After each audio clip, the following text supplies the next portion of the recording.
রাজধানীর উত্তরায় প্রকাশ্যে দুই তরুণ তরুণীকে কোপানোর ভিডিও ছড়িয়ে পড়ায় সামাজিক যোগাযোগ মাধ্যমে তোলপাড় চলছে। এই ঘটনায় দুজনকে আটক করেছে পুলিশ। তারা হলেন মোবারক হোসেন 25 ও রবি রায় 22। সোমবার 17 ফেব্রুয়ারি রাতে উত্তরা 7 নম্বর সেক্টরে এই ঘটনা ঘটে। আহত ভুক্তভোগীরা সম্পর্কে স্বামী স্ত্রী বলে জানা গেছে। তারা একটি বেসরকারি হাসপাতালে চিকিৎসা নিচ্ছেন, তবে তাৎক্ষণিক তাদের নাম পরিচয় জানা সম্ভব হয়নি। পরে ব্রিফিং করে বিস্তারিত জানানো হবে বলে নিশ্চিত করেছে পুলিশ। ভাইরাল হওয়া ওই ভিডিওটিতে দেখা যায় সাদা শার্ট পরিহিত একজন দুই তরুণ তরুণীকে রান্দা দিয়ে কোপাচ্ছে।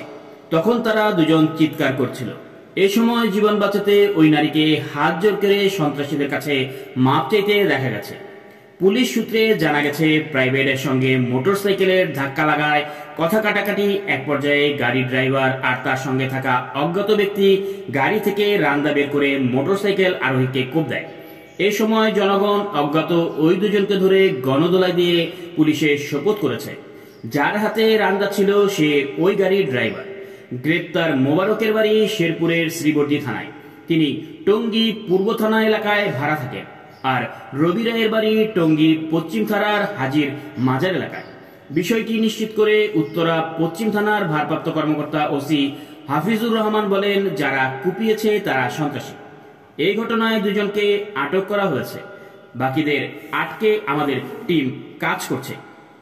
আহত দম্পতিকে হাসপাতালে চিকিৎসাধীন অবস্থায় পাঠানো হয়েছে। বিস্তারিত তদন্তের পর বলা হবে বলেও জানান তিনি।